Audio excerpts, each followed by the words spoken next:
All right, so in the last webinar, we got a good start talking about how to set up a continuous integration process with TeamCity in the Getting Started with TeamCity webinar. And we went through a process. We're going to kind of give an overview here, and then we're going to look at how we can take those same principles that I talked at the beginning of the webinar about and how we can build upon those to further improve how we develop our software. And so in the last webinar, we kind of started out looking at uh, we've got versions of our application here, hypothetically maybe versions 1, 2, and 3, and we looked at how we can take a specific version of our application and how we can compile it, make sure that things compile and the compilation process isn't broken, how we can unit test it and make sure that our tests are passing, and then how we can package it up at the end. And we kind of referred to all of this as, and created what we referred to as a commit build, because it runs every single time we commit something to the application, every time we make a change. It's a sequential set of steps, basically, to kind of give us a first level of feedback if there's any types of problems in our application. And it works really good to help us kind of find out about things and catch problems and get moving a little bit more quickly with how we develop our software. But what if we wanted to take the results of this commit build that gets done every time our application changes, and what if we wanted to do some more testing of our application? For example, maybe we have a web application and we'd like to do some testing in various different browsers. And we traditionally may have a lot of automated tests for this, or we may have some manual tests, but whatever it is, maybe it's going to take a long time. So it'd really be nice to take those tests, and as soon as we get done making sure that the basics, the things compile and the unit tests run, it'd be nice to automatically kick off more lengthy testing as well. And then what if once those tests are done and we have some more confidence in what we're doing, we'd like to maybe deploy our application to a QA environment so other people can begin manually testing things and kind of doing some exploratory testing. So that's what we're going to kind of talk about today, and we're going to look at what this can enable you to do, and we'll look at how we set these up in TeamCity. These are what are known as, this is what would be known as a build chain in TeamCity. It's where we can take builds which run sequential steps, and we can form more complicated sequences with them, including running things in parallel. One of the reasons we may want to do this, I mean, we could shoehorn all of this stuff into the commit build we started with. We could run the tests after we get done packaging, but it wouldn't be easy to do that in parallel without some extra work. And if anything went wrong along the way, say perhaps just part of the deployment failed, maybe the network dropped or something to the QA environment, we'd have to start the entire process all over again and wait for all the testing to complete. Whereas if all the testing had already completed, perhaps all we need to do is just try to redeploy the application. So if we break things apart, we can actually retry things as well.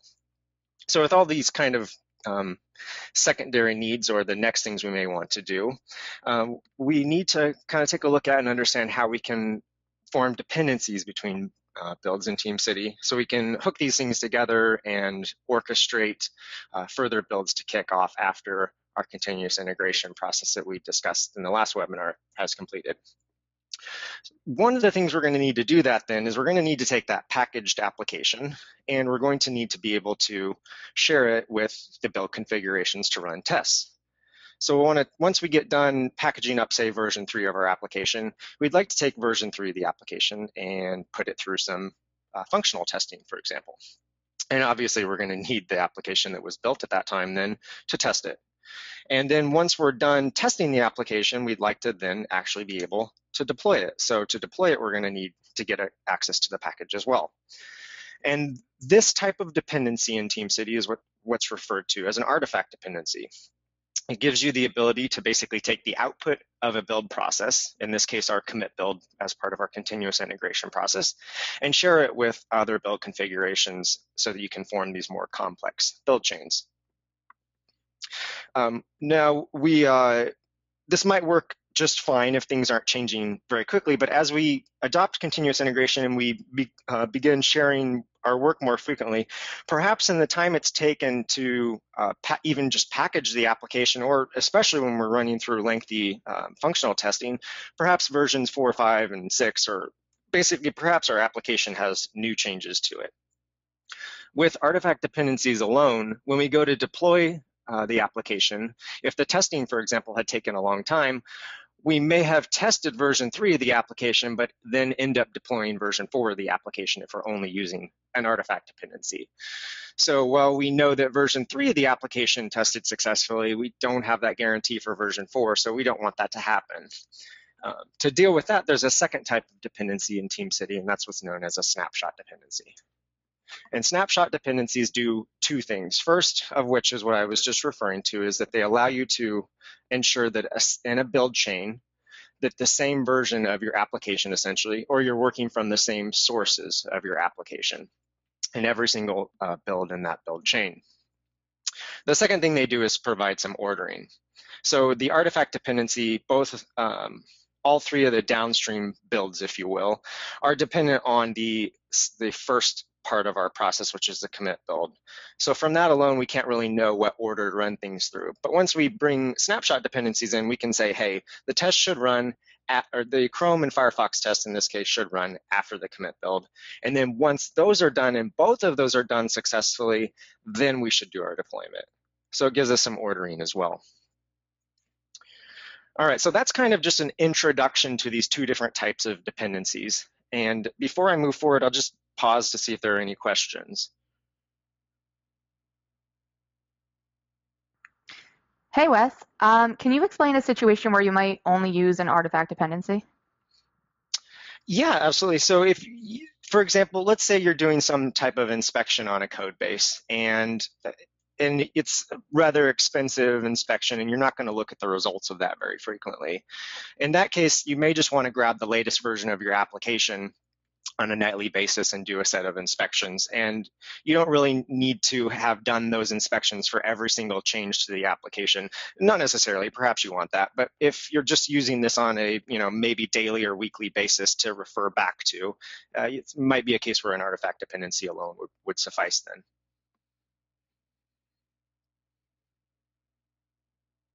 All right.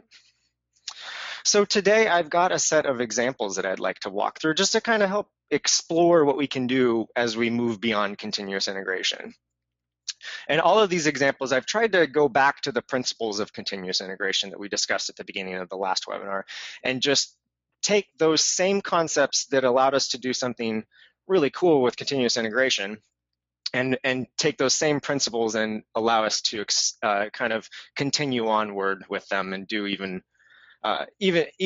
better stuff down the chain, if you will. So the first principle that I want to talk about is just feedback and failing fast. So as a part of continuous integration, we do that so that we can get information about perhaps our build is broken, perhaps our unit tests aren't passing, perhaps our application doesn't package. So that starts to give us quite a bit of really good information. But as we were just pointing out in the last example when I was explaining build chains, perhaps we have some testing that's going on. And perhaps traditionally, we only have a single person, whether the tests are automated or manual, to run through those. And so it takes a really long time to get through a set of tests in Chrome, Firefox, and IE. And so we either maybe cut back the tests we do in each of those browsers, or in other environments, we may cut back the tests we run every single time our application changes the downstream more lengthy functional tests, or we may just have to wait a really long time to get that feedback. So to continue this idea of getting feedback faster, we can run those tests in parallel and find out much sooner when there's a problem. And not only in parallel, but we can kick those off immediately after a version of our application has passed the commit phase or the commit build. And so there's no delay in then actually spinning up that testing process. So this will help us get feedback a lot faster. And then since we've run the automated tests automatically, we can then, once those complete, we can actually then move on to deploying to a QA environment immediately as well, so that people can start manually testing things out. Perhaps even the customers can get into environments like this and start providing feedback. All of this allows us, by automating this, to make it happen much quicker by doing things in parallel and get to a point where we can even get manual feedback faster as well. So I'm going to walk through setting this up in TeamCity. And since I just did a very general overview of what dependencies are, we're going to use this hypothetical example to kind of illustrate how we can set up those dependencies. Okay, and so today I've organized the different demonstrations into separate projects. And if you aren't familiar with projects in TeamCity, they're kind of just like folders on your hard drive. You can organize files that I like to think of as build configurations inside of those folders. So projects is kind of like a folder structure. I've organized a set of folders for the different demonstrations we'll walk through. And the first one is this parallel testing scenario. So I'm going to open that up. And just like on that slide, we have 5 different builds that are going to be involved in this. There are 5 different sequential processes. We start with the commit build, a lot like the continuous integration build we did in the last webinar. And then we're going to run 3 sets of tests in parallel. And then at the end, we're going to deploy to a QA environment. To kind of help you understand the snapshot dependency setup a little bit better, I've already pre-configured the dependency between step 1 and all of step 2. And by the way, I like to number these steps as we get into more complex build chains. That's a personal preference, but I like to number them so even when I'm looking at just a list of the builds, they're in order, and I can also mentally understand what order things flow through. So anyways, I'm going to go over to the project settings. Since all of these builds are in the same project, we can hop over and look at their configuration. And since we're doing testing with just basically a different browser each time, I've set up actually a test template. And this is a good feature to use, especially as you get into partitioning your tests, whether you're running a subset of tests and then trying to run subsets in parallel, or you're maybe running on different operating systems, or in this case, you're running in different browsers. Oftentimes, there's just 1 or 2 parameters that vary, and so it's nice to use a build configuration template so that you don't duplicate that configuration. So I have this test template, and you can see it says it's used in 3 configurations. So then the various configurations, Chrome tests, Firefox, and IE tests, are all instances of that template. And the nice thing about that then is, since these all have the same dependency, if I hop back, this is the part we're looking at right now. These all have the same dependency, so we can use the template and inherit the dependency by setting up in one place, and all the instances of the tests will then reuse those dependencies. So we're going to drill in there, and I'm going to go to the dependencies for this project. And from here, we can kind of explain what I've set up. So I said there's 2 types of dependencies. There are snapshot and artifact dependencies. And the snapshot dependencies are great for ordering things and making sure we're running from the same set of sources or the same version of our application, the same commit or check-in or whatever version control system you're using. The first thing I had to do then was set up a snapshot dependency. And this is the test template. It's part of the definition of all of those second-level test builds. It depends on the first commit build. So that's the dependency. And it depends on that build being successful. I'll get into some options here in a little bit. So that establishes that first set of arrows in the diagram.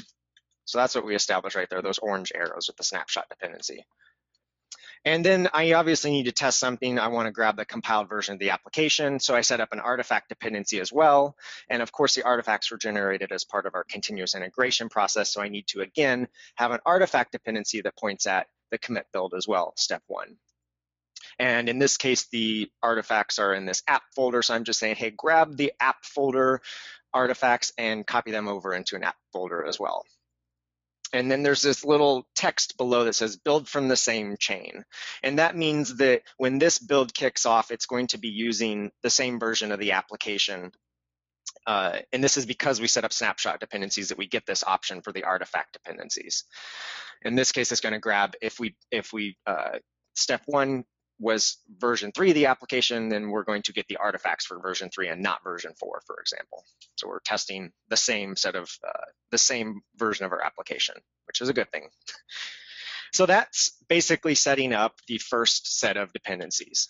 Now, the next thing we want to do then is set up, once all of these tests complete, it would be nice to then deploy that to an environment so people can begin manually poking at it.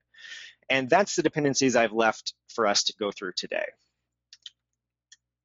To do that, I'm going to hop back to the project that I've got all these builds in. And it's a nice idea to at least have one project for a build chain to kind of isolate it from other things. Now, as your build chain maybe gets more advanced, or whatever your application is set up, you may want to partition that project a little bit with sub-projects. But it's at least nice to keep the parts of a build chain in their own project just so they're not mixed in with other builds for other applications. Okay, so we want to hop to the deploy to QA because we've already seen how the first four are wired together. Now we want to wire up the deploy to QA to kick off after all of the tests have completed successfully.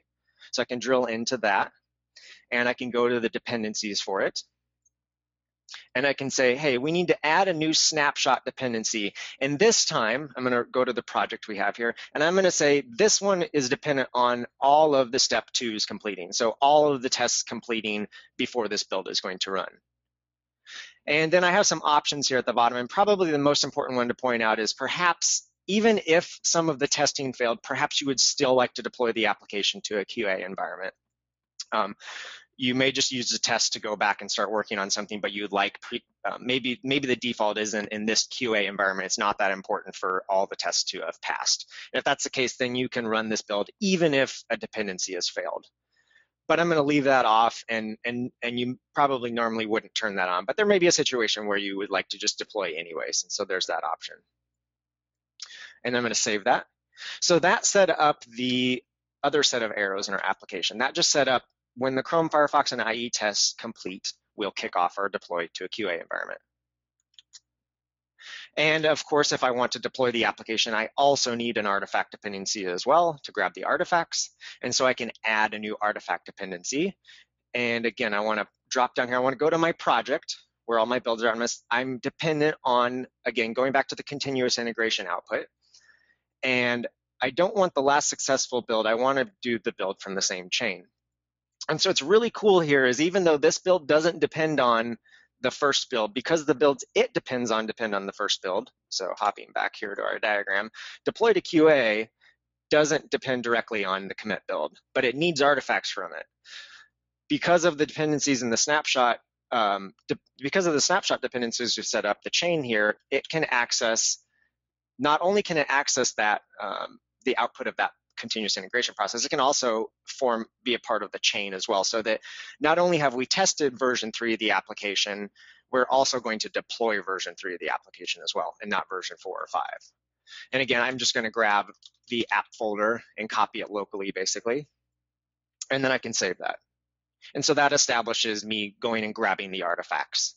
So we've got the artifacts and the ordering set up, and we're forming a build chain that's using all of the same version of the application throughout now. That's all we really have to do to set up that process. And then let's take a little bit of a look at what this looks like back in our project. And I've done this I've obviously set this demonstration up in advance, so there are some build chains we can already look at. If not, and this were the first time you had just set up a build chain, you could run the build chain, and over in the build chain tab, you'd be able to see it. That same diagram, though, since I've run this before, and I'll hop back here. So this same diagram here is pretty much what's replicated in TeamCity in the build chains tab. So we have our first continuous integration process commit build, and then subsequent test runs, and then the deployment to a QA environment. And at this point, this has all been run through already, and we'll look at how to trigger this process in the next example. I just wanted to get us a chance to see what it looks like in TeamCity. And you can see the arrows here are forming the dependencies between builds, so it's very easy to understand the build chain or the build pipeline, or a deployment pipeline is another way to refer to this. All right, are there any questions so far?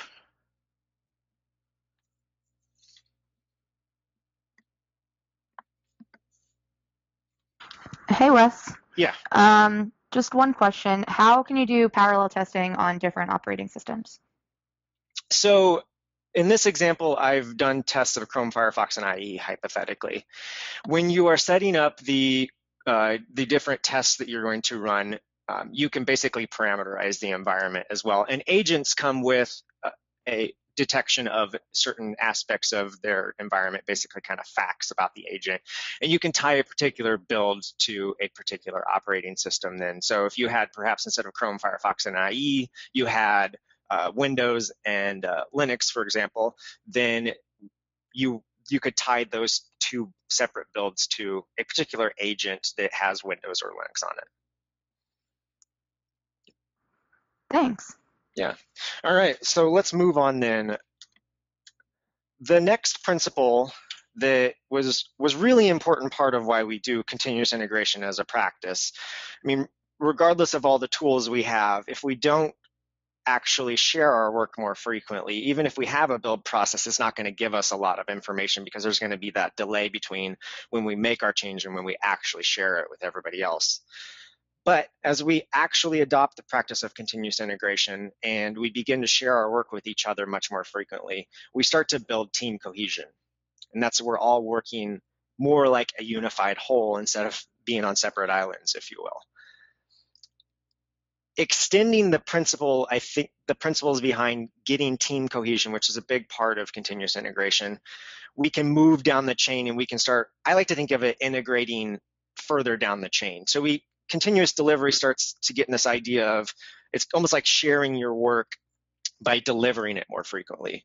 And then the ultimate extreme of this is like continuous deployment, where it's a very fast process to not only deliver the results of new versions of your application into any environment, but to actually deliver it automatically into a production environment with no intervention at all. And as we do all of that, as we move down that line of sharing more frequently, not just with ourselves as a team, I like to think of it as building customer cohesion. Everybody is working together more as one team now. It's not just the developers and the users or the developers and the customers. It's everybody's working more frequently because we're sharing our work with everybody much more frequently. So users and customers and stakeholders can give us feedback much more effectively if they can see the results of that. If they can see the results of that a little bit quicker. And it begins to build this cohesiveness, not just developers and users, but everybody together. And that's really awesome. So for this example, I'm going to walk through a rather lengthy process whereby we will take the continuous integration process and build upon it to kind of like we did in the last one, except I'm not going to do parallel testing. We're going to deploy it to an Azure website in this case. This is like a staging web version of the application. So we've got a staging slot in Azure we'd like to deploy this to. And then we're going to run some tests on it. And then once all that's successful, then we'll actually look at deploying it to the production website in Azure and then running the same set of tests in this case, or in reality, perhaps you have a different set of tests in production. So we're going to look at orchestrating those 5 steps and actually see that happen. So I'm going to hop over here, and just to prove that these websites are not actually working already, you can see the default Azure website comes up, and let me grab the other link here. So here's the staging site, and I'll put that one before the production site. So for this project, or for this principle, I've organized a separate project called Customer Cohesion here. Again, I'm putting all my builds for this build chain separate of the rest. And my naming is rather lengthy here, so I'm probably going to stick with this linear view of the builds. Let's just collapse these so we can see what that looks like. So there's 5 steps to this process. We're going to build on our continuous integration, deploy to a staging environment, and that's this Azure site. Then we're going to run page speed tests on this, and I'll explain why in a minute. And then we're going to deploy to production, which is this other version of the site, and we're going to run the same set of tests there. So as we start deploying automatically to a staging environment, we're pushing continuous delivery. As we automate everything to deploy to production, we get into that continuous deployment. And naturally, then we are going to be giving our users what they're asking for, essentially much more quicker. And of all of the processes automated, so we don't have to really worry about it. We can just focus on making the changes we need to make to our software. Okay, so let's just kind of run through what this looks like. So the commit phase is, again, just our continuous integration process. Steps 2 and 3 get us more towards that idea of continuous delivery because we can actually deploy it into a staging environment in this example. So I'm going to actually run that just so we can see it actually, see the site get updated. So, and I haven't set up any triggering for this. We can discuss triggering if people have particular questions, but while that is running, there's kind of 2 ways you would come about triggering. Sometimes there's this idea that we would like to start with the first build and push through the rest, and that's usually not how triggering works in build chains. Usually what you'll want to do is what I just did. I ran step 2 of the process, which needed step 1 because there's a dependency there. So it went ahead and made sure that step 1 had run, and then it ran step 2. And let's just make sure that that works, and it works. So we've deployed our application. I'm just using an example of Google's new web starter kit here and deploying that out, which involves a build process. Even if you're doing front end type work, there's image optimization.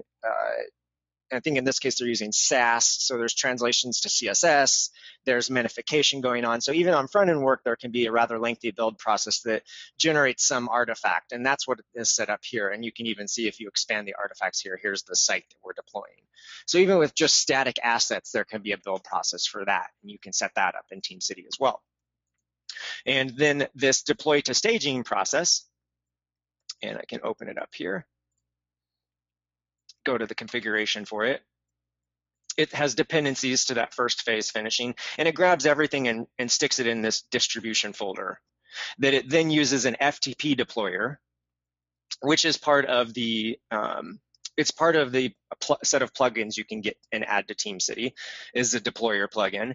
And you can then do various things, for example, like deploy to an FTP site, in this case, an Azure FTP site.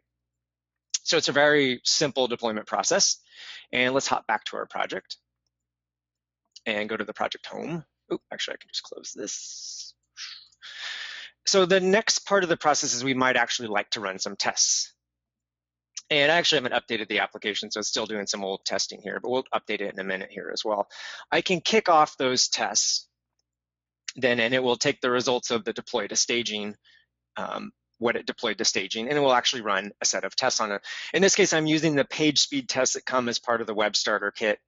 They just give you essentially your page speed score per Google, which is kind of an indicator of how awesome your site is or not. And once that's completed, then you can go in and we can actually like go to the test tab, and we can even pull up into the build log and see the output of running the page speed tests as well. And I've gone one step further then, and this is where you can take continuous integration a little further. I've added, as a part of the process, I have the page score test set up actually emits a page speed build statistic, and that grabs the value that Google returned. And then we can take that statistic and hop back, and we can look at, in our stage 3 page speed, we can actually look at that statistic over time then. So you can set up custom statistics, and you can see here's the page speed. Now, I haven't changed the application to the detriment of the page speed, so it's been the same every time I've run it. But the really cool thing is then you could see a drop in your page speed while you're testing in a QA environment or a staging environment in this case, and you can get some feedback about that. Actually, to the point where we could even hop over to the settings for this page speed part of the process. Remember, this is a sequential build chain, and so we can stop the process if something goes wrong.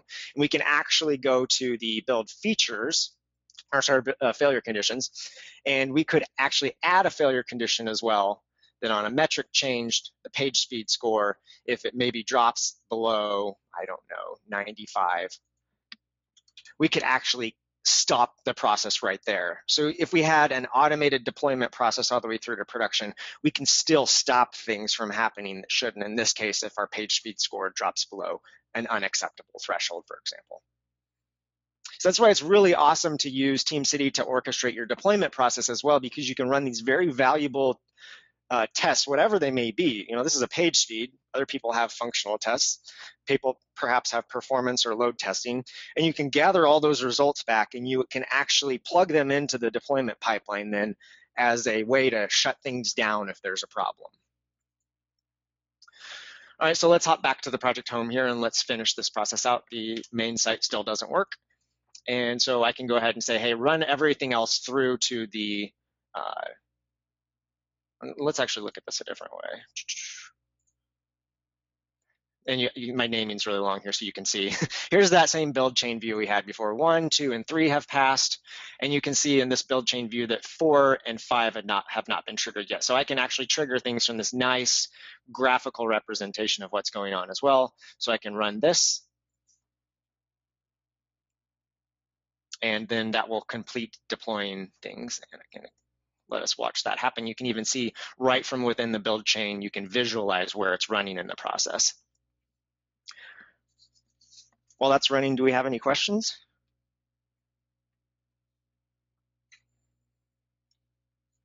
Hi, Wes. Yeah, a question from the audience. Can you please explain how to define and use custom metrics? Yeah, so it's actually stuff I kind of set up in advance. There are different configuration files. They're a part of the TeamCity configuration, and you basically can go in and it's just XML. You make some modifications at the appropriate place, whether it's a build level or a project level, and you just say, hey, this is the metric I'm going to be emitting. And I was just using a couple, actually, there's a rather couple of different moving parts there. I showed you the one part, which was, let's open that up.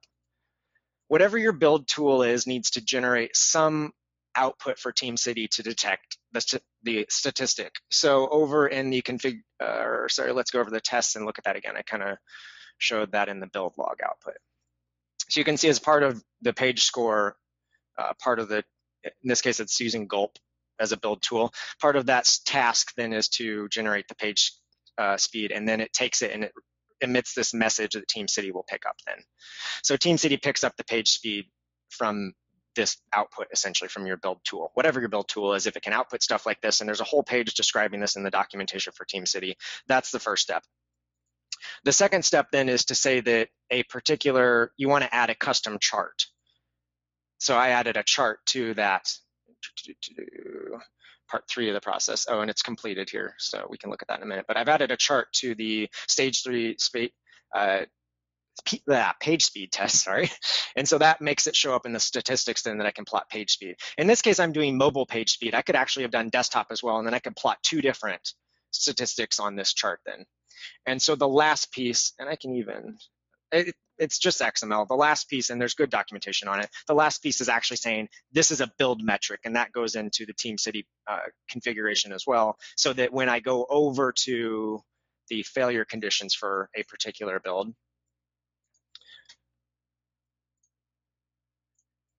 then it will show up in this list as well when we go to failed on a build metric changed. Otherwise, it's not going to be in here until you add it there. So when you're setting that XML up, you just describe what the message should be here and which statistic it refers back to. And if you'd like to see that, just ping Carolyn again. I'll show that it's just XML files, but otherwise I'll move on. So, okay. Okay, yeah. There was just one more question. What Sure. about rolling back a deployment? Yeah, absolutely. I actually need to do, we'll change the application in a minute here, and I'll add rolling back to my list. And Carolyn, if I forget that, remind me once I get done with, we're going to change the application and see that flow through as well. So I refreshed the prod site here, that deployment is done as well. So we can see that then. If we go over to our application and grab that, and we make a change and we just say change. Let's not put that in a title. Let's put somewhere where you will see that. Yeah, here we go. Let's put it here. Change. Okay. So we change our application and we pull up and we go ahead and we say change header to include change. And we stage that and we commit that then. And I don't have any triggering set up automatically, but you would obviously have some level of triggering set up to kick this off. So to see that, let's go to the project homepage. And shortly here, you should see it say pending. I don't have the polling threshold set up very frequently, so that will come up. There we go. So it's detected a change in our version control system, and it's ready to rebuild a new version of our application. We're on 17, it will build 18. So let's just go ahead and push. Let's kick that off to run through step 3 of the build chain. So you can see it's queued up 3 different builds as part of the build chain. And if we would like, we can click into one of those and actually see what's going on. And this is just a different way to visualize the dependencies that are running in addition to the build chain.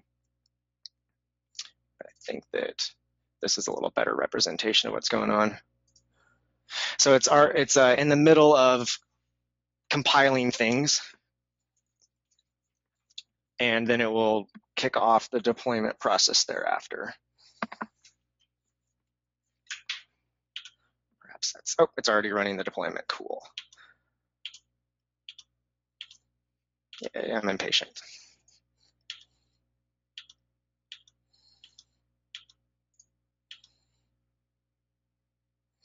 And so that's deploying our application to the Azure site, and give it a minute here to finish. Okay, and that should be running the page speed test. So you can see changes showing up. This is the staging version, the staging slot of our Azure website. Here's the production version. It does not have the change yet. And our page speed tests are complete. We could look at the results of that. And again, I can then kick off even from right here the rest of the process to run. I could have just run all of it by kicking off step 5 as well. Now, that's kind of what I like to refer to as pull-based triggering. It's where you set your trigger up at the end of the build chain, this last step you want automated. So if you just want to have deploying to staging and essentially do kind of continuous delivery, then you would probably trigger every change of your application to kick off this page speed test and staging, because then that will actually make sure that it builds, deploys, and tests and staging.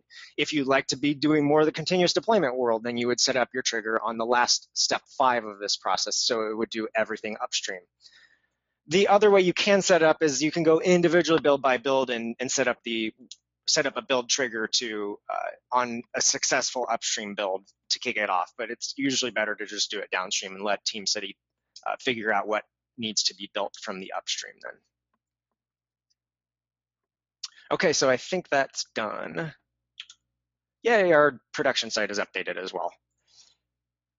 So that's how we can get a change through our application. Now, we mentioned that we would like to roll things back. So I can come down here to the build chains, and we've got this old build 15. Actually, let's go to build 17. I don't know what I changed where. So let's go to this step 1 commit.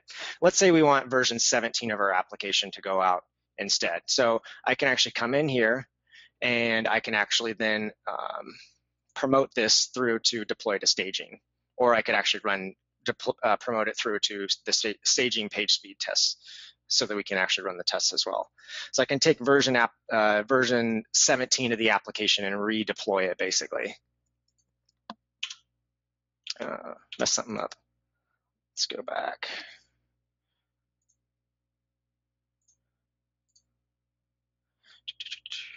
I may have just screwed that up. Let's do this. Let's go to 18. Yeah, let's go to, commit, and let's go to our history, 17 again. Actually, let's promote this just to the deploy to staging.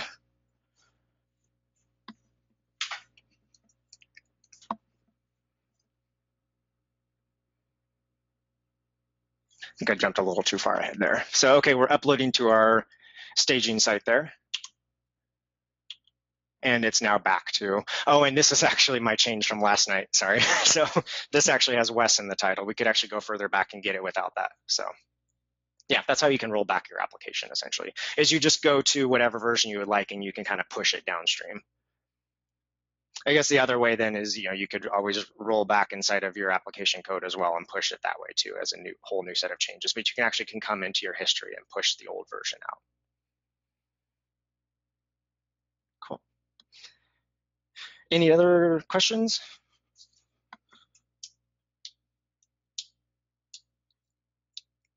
All right. The rest of these I won't get so complicated on and so detailed on. I just kind of want to hit on some other, I think, important principles that we can extend to move beyond continuous integration. And the next one is, I like this one a lot. It's about being confident in what we do. And if anybody's been kind of listening into the whole TDD is dead discussion, I think confidence has been talked about a lot, and that's one of the important things about deciding when we apply certain practices and when we don't. And when we can apply a practice and become more confident, not maybe like unrealistically so, but actually confident in a working process, really cool things can happen. And so the example I want to walk through here is I have a NuGet package for just a little open source project I work on. And traditionally, if I'm working on this NuGet package and I would like to release a version of it, I have to make the changes to this project, and then I actually have to make sure things are tested, and then I have to actually deploy the package. So it's a prime example of where we can bring in continuous integration to create the package, in this case a NuGet package. It could also be like a Ruby gem or a package in npm or a package in any tool you're using. And so continuous integration helps us compile, test, unit test, and package up, in this case, a NuGet package.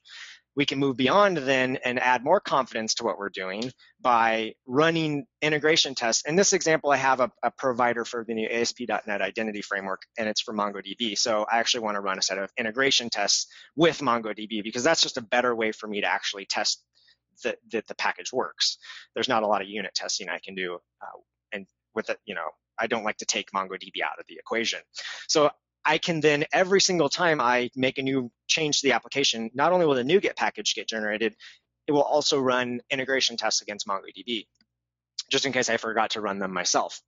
And then once all of that's done, that's kind of my checkoff, right? So if I have done a good job of thinking about the feature and how it's valuable and implementing it and putting some thoughtful tests into it, not just mocked out unit tests that get picked on as part of the problem with TDD, but actually do integration testing as well, then I'm ready to publish the thing for other people to use. And so I can then wrap up this build chain by actually publishing the package to the official NuGet feed.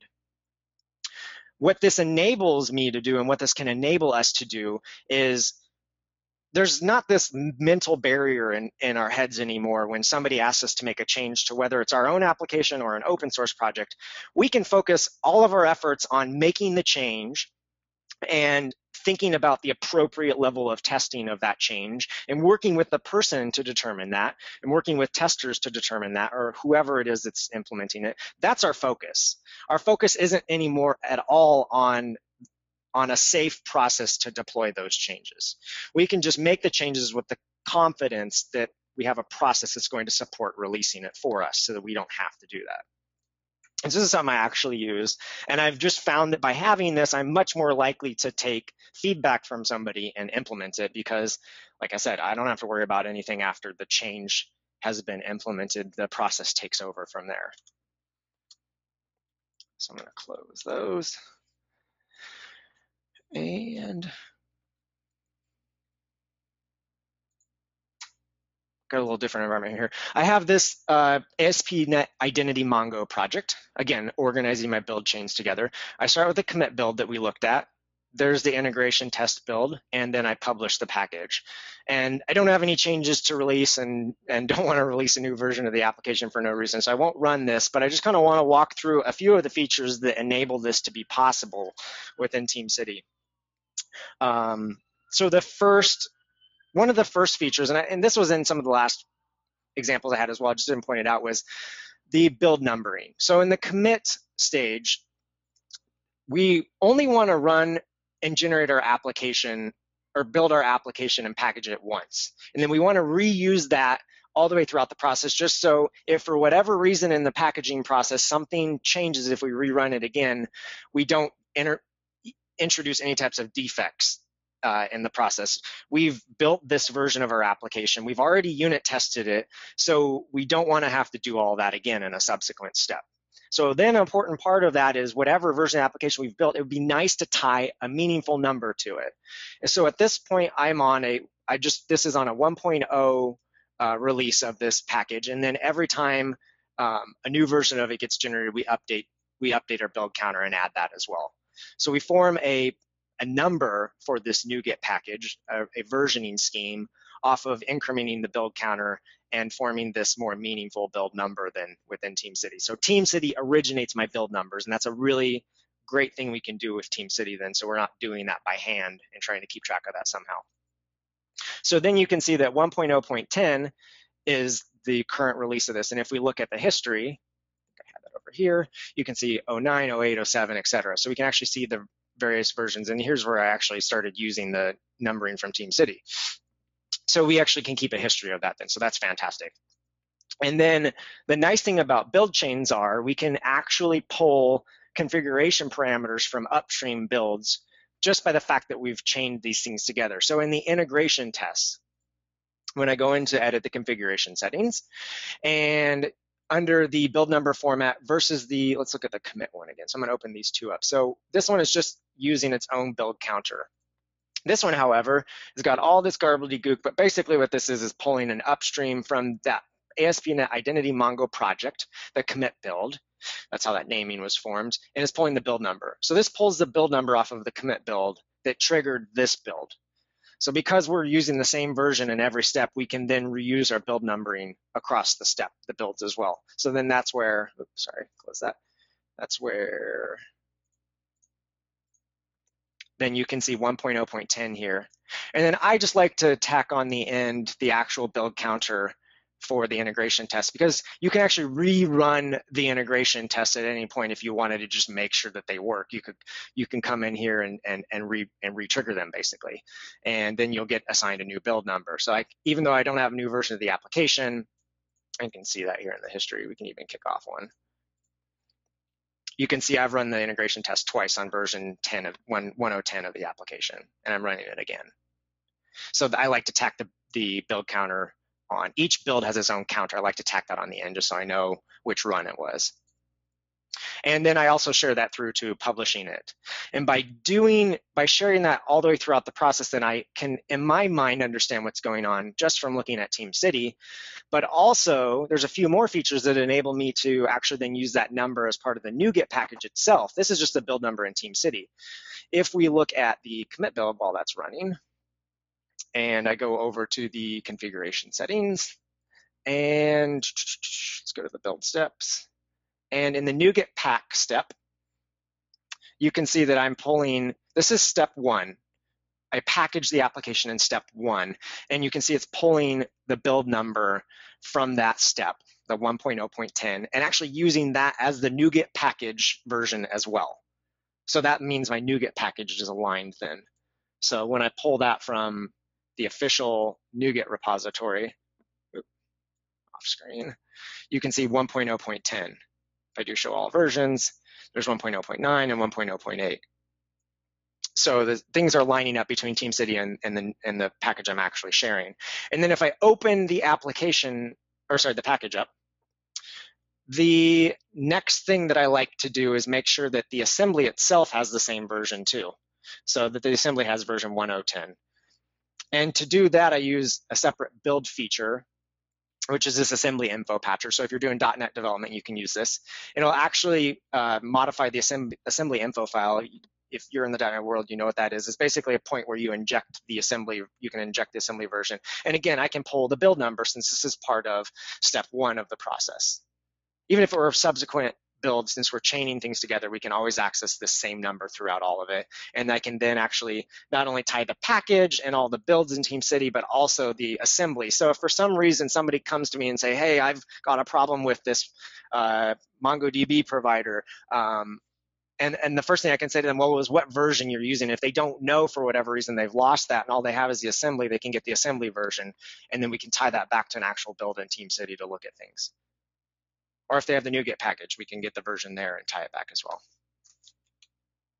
So as a point of centralization, it's great for generating all of your build numbers for your applications and packages and everything else.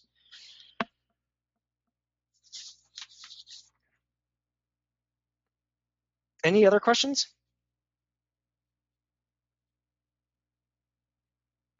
Quick question. Can you access a feed of packages to test the package before it's deployed to the official repository? Yeah, so as a part of the NuGet features within TeamCity, the commit build, right? Let's actually just hop back to the top level here. Let's go to the home page, it's a little cleaner. So these 3 steps of the process actually generate, or sorry, the first step generates the artifacts, which is the NuGet package. I've got it in here. So because we generated that as an artifact, then TeamCity will make that available as part of its internal NuGet feed. So before any of the rest of this even runs in, we could consume that package if we're consuming that feed. And you can get to that in administration and NuGet settings. And, oh, that's weird. It's not disabled. Huh. Maybe I don't have the actual server enabled. Yeah, I've got NuGet set up, but I don't have the server enabled. You can enable it, and then you can get access to the feed right here. So you can actually consume this then. Should work. Where did I put that? Maybe I closed it.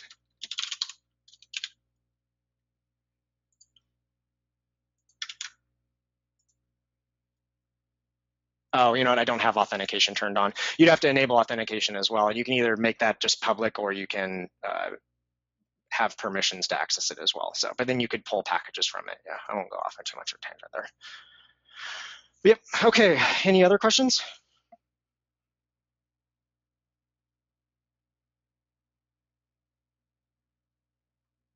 All right. Interrupt me if there are. I'll move on. The last principle I want to build on is this idea of being in a working state at all times, knowing that it's not just a it works on my machine type scenario. Now, we already started to address that by making sure that we compile the application, run unit tests, and package it every time with continuous integration. So we actually are probably in a pretty good working state. But as we move down, as we apply these same principles further, knowing we're in a good working state kind of means knowing before we ever release to production that things are just going to work when we release to production. And one of the ways to do that is to actually use an environment that's very close to production. And to get out of the code side of things here, let's jump over to the database side of things. So if we have a staging environment with a database that mirrors pretty closely to production, we are probably going to have confidence that when we release our application, it will work with the database in production as well. However, pulling that off is oftentimes very difficult. Whenever that's manual, I've yet to see that happen, that database and staging get updated more than maybe once a month. It's usually updated when somebody just finally pulls their hair out and goes and does it themselves. Even if it is automated, it's maybe automated on a weekly basis. But TeamCity can help us automate it even further. So as a part of what we set up in TeamCity, as a part of the project we use to build the application, we can put components in as well to do things like sync our production database back to a staging database. And the assumption I have here is that our production database is just, it's being backed up on some frequency. So we can access those backups then to restore to a production environment. And let's just look at what that looks like. For this example, I'm going to use MongoDB just because it's a little easier to run through all of this, and I can refresh things here just to make sure that everything's okay. So in production, we have this CRM database, and the easiest way to demonstrate this is I've just blown away that CRM database of ours in staging. And then I can hop back to TeamCity. Put it, there we go. Let's close some of these that we don't need anymore. And on the homepage, I have a new project for this. And just have one build here. I'm going to go ahead and kick that off. Now this one, what's unique about it is I'll drill into the settings here. The trigger, this is something I've just set up to run every day at 12 o'clock. So all of this automation we're talking about, sometimes the best automation is just to run something on a daily basis. So now every day at 12 o'clock, we would clone we would take our backup of production and we would restore it into our staging environment for us to be able to test with. And let's hop back and look at that. And there's our CRM database. So it's as simple as that. I mean, I know that's an easy thing to look at and see, but take that to its conclusion. If you had a new version of the database in your testing environments every single day, and maybe not even a new version, perhaps you work in a field where you can't even just copy the production data. There's a scrubbing process involved to be able to remove confidential information, for example. So obviously then your process is a little more complicated than just a restore. You have scrubbing. Well, you can add that as well as either a separate build or part of just the build that does this backup. And perhaps you have migrations to your data as well. I mean, we all have changes to make. Even with MongoDB, sometimes we would like to restructure our documents. Perhaps we have some migrations we'd like to run. So every single night, not only can we grab the latest production data, we can run the latest migrations on it as well to give us confidence that we're in a working state with not only our code, but with our database migrations as well. So it's a really cool thing we can kind of get to. And that is it for what I have pre-canned. I'm just going to open it up at this point for any questions anybody has.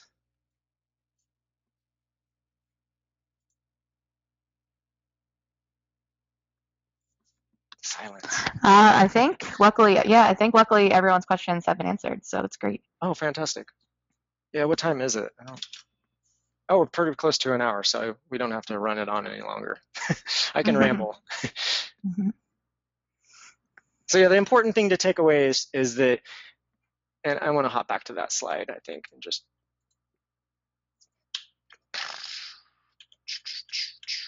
this one. There's two types of dependencies in TeamCity. Sometimes it's intimidating. Don't let it intimidate you. One is just an artifact dependency. That's just taking outputs and making them inputs into subsequent builds. The other is a snapshot dependency. And think of it as like taking a snapshot, a picture of the state of your application at a point in time, and knowing that every single build will have that picture to work off of the same one. And then build on the principles we talked about. Feedback, cohesion, working closer with our customers, having confidence in what we do, and making sure we're always in a working state, even as we get closer to production. Excuse me, there is a question in the. Oh, okay, go ahead.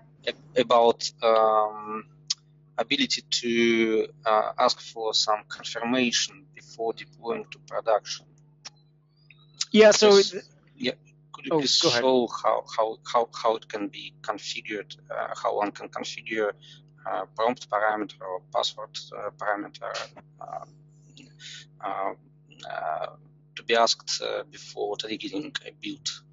Yeah, there's a ton of ways you could come about that. You know, probably the easiest way to do that is you would like to lock a set of people out of the actual deployment to production builds.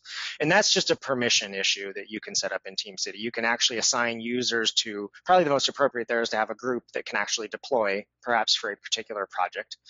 And those people are the only ones that can actually then kick off the deployment process. And then obviously you wouldn't want any of this to be just fully automated. So at that point in our, let's hop back.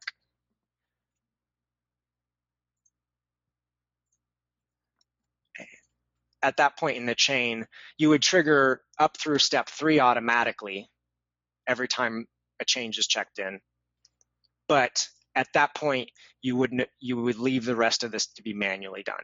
So somebody else would, and that person then you'd have to literally just ask somebody. I mean, it'd just be like in reality, you'd have to ask somebody for permission then. And at that case, then they can come and push the button in here. And you could also set them up to be getting notifications when, if you'd like them to be doing that, you know, more often than not for whatever reason, they can get notifications every time a new release is in staging that you would like to have promoted. Otherwise, you know, whatever your process is normally to ask them would be sufficient. So, but yeah, locking permissions is probably the easiest way. You could put a password in the build configuration and check the password and then allow everybody access to it, perhaps if you want people as a backup to be able to get it. But I see that probably more as probably not a long term.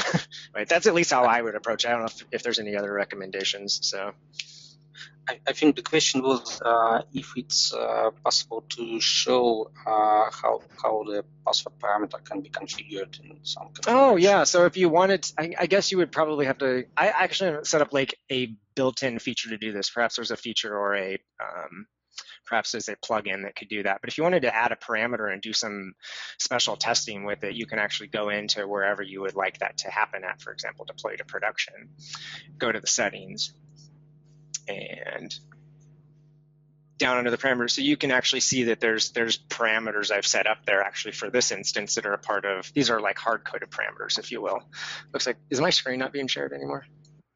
I just re-shared it with you. Okay, there you go. Can everybody see that? So you could actually add other parameters as well and leave them unfilled and choose how you would like this, but it'd probably be just a configuration parameter that maybe then you use in some build step to validate that. Perhaps you call out to some, I don't know, authentication service and make sure that that's the correct password or something like that. But I would say permission side of things probably the more appropriate way to go, or at least the easier way. Oh, I just wanted to add that you can on this dialog you can configure specification, parameter specification, and you can define that parameter should be A password. password. And in this case, you can also say in the display parameter, you can say that you need prompt. Yeah. And in this case, once someone starts a build, he will be presented with dialog where will be asked for password parameter, and the build script can check for this password. Yeah, so let's run back and go through what he was talking about there. Customer cohesion. Did that here, I think. So now I have to type in a password. But again, what you do with that password then you have to figure out what you do with that to make sure that that works. So I want people to be aware then they've got to do some checking then. Okay. Was that it for that question or? Okay, cool. Okay. So thank you so much again for joining us today. To learn more about TeamCity, you can go to the JetBrains website, jetbrains.com/TeamCity. Please feel free to send feedback on Twitter to Wes's tag, which is G0T4, and at TeamCity. The recording for the session will be available, like I said earlier, in a few days at our YouTube channel, youtube.com/JetBrainsTV. You can follow TeamCity on Twitter, again, at TeamCity, and at our blog. And if your company is in need of an individual demonstration or session, if you think your company might benefit from that, please let us know. Thank you again so much for joining us, and we hope to see you at future webinars soon.